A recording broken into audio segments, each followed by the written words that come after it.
Hai, selamat datang di channel Simply Doctor. Ya. Gue Sally. Gue Mike. Dan kita sebenarnya punya satu teman lagi yang hari ini belum bisa join sama kita, yaitu Denny. Di channel Simply Doctor ini kita akan ngebahas topik-topik kesehatan yang ada di seputar kita, terus materi-materi CPNS bagi yang mau masuk jadi PNS, dan soal-soal UKM PPD bagi calon-calon dokter yang akan mengikuti ujian UKM PPD. Betul. Gitu. Makanya stay tune terus ya biar nggak ketinggalan video kita.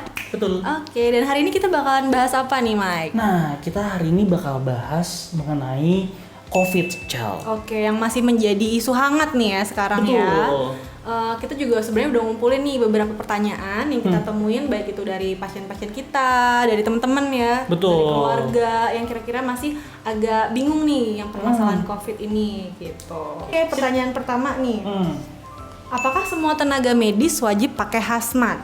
Ya. Wajib nggak sih? Apa tiap beda tempat itu Beda hazmat. Beda juga, beda hazmat. Kalau kamu gimana, Cal? Kamu di Kalau aku di klinik karena aku cuman kayak kalau klinik atau poli itu kan kita cuman kayak wawancara sama pasiennya terus periksa bentar abis itu udah kan. Jadi aku tuh nggak begitu pakai yang terlalu lengkap banget. Jadi cuman paling pakai masker, nurse cap, handscoon, terus pakai scrub atau gaun aja sih paling. Kalau untuk level 2 itu kan biasanya kayak di ruangan ya, di ranap gitu ya, di ICU gitu ya misalnya. Kita pakainya ada tambahan, jadi pakai Google, maskernya yang N95, terus tambah lagi apron atau gaun, terus tetap pakai alas kaki ya. Kalau di tempat lo gimana, Mike? Nah, kalau gue kan emang kerja di rumah sakit rujukan COVID nih ceritanya, saya. Jadi, kalau gue pakai yang level 3 nih. Oke. Jadi bedanya apa sih si level 3 ini? Kalau level 3 bener-bener udah lengkap. Yang orang-orang bilang astronot nih ceritanya si level 3 nih. Yang pakai Google, masker N95, handscoon, coverall, sama yang terakhir boots. Nah, sebenarnya bedanya apa sih si level 3 dengan level 2 dan level 1? Biasanya level 3 ini kita pakai kalau kita mau melakukan tindakan. Tindakan ini nih soalnya yang bisa memicu penularan lebih ke tenaga medis gitu. Ya, misalnya kayak apa tuh tadi? Oh, yang kayak disebutin di awal ya, intubasi. Misalnya intubasi, terus pemasangan NGT, kan itu kan bisa merangsang pasien untuk batuk kan. Nah, kalau batuk kan virusnya keluar. Nah, jadi harus pakai hazmat lebih tinggi levelnya. Oke deh. Lanjut ke pertanyaan kedua. Oke. Bener nggak sih kalau COVID itu ternyata bisa nular lewat airborne? Ini sekarang masih hangat banget nih, lagi viral-viralnya. Benar. Ini juga WHO baru ngeluarin kan? Betul, padahal awalnya WHO sempat menyangkal ya. Betul, menyangkal. Tiba-tiba keluar lagi statement bahwa kemungkinan bisa jadi airborne. Sebenarnya yang benar gimana sih, Mike? Jadi yang benar itu betul. Jadi karena WHO juga udah mengeluarkan, udah setuju nih sama airborne. Yang pertama kan ngeluarin CDC tuh, CDC setuju airborne, WHO menyangkal.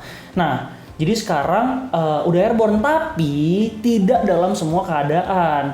Dia tuh cuma bilang, jadi pada keadaan-keadaan di mana ruangannya itu tertutup, ventilasinya sedikit atau tidak ada ventilasi sama sekali, atau di ruangan ber-AC.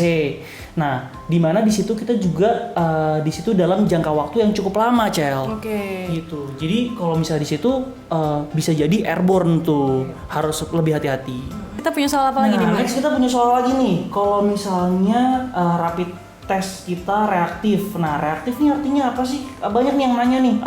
Bedanya reaktif sama positif apa sih, Dok? Gitu. Oke, biasanya sih kalau reaktif itu untuk rapid test ya. Karena kan rapid test itu yang dideteksi adalah imunoglobulin atau antibody ya. Betul. Jadi imunoglobulin itu yang terdeteksi adalah dia reaktif atau tidaknya. Beda sama swab ya. Betul. Kalau swab itu biasanya hasilnya kan positif atau negatif karena yang ditemukan adalah si virusnya gitu ya. Betul. Aku juga ada pengalaman nih, jadi teman-temanku pas mau pergi ke luar kota nih, kebetulan temanku dia pengen menghadiri acara gitulah, pengen keluar kota, terus dia harus rapid dulu kan, ternyata rapidnya itu positif. Waduh. Reaktif sih, tulisannya reaktif. Reaktif ya.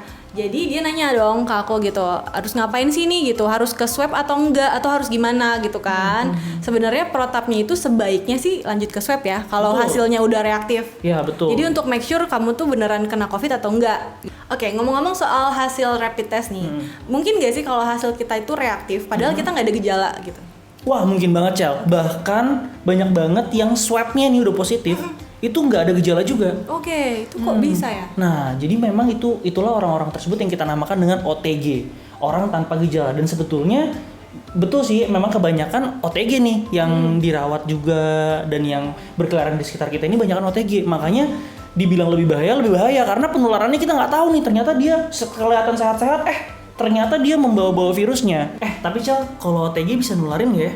Kalau dari penelitian sih katanya bisa, padahal sebenarnya dia kan ada virusnya kan, cuman dia nggak terinfeksi gitu.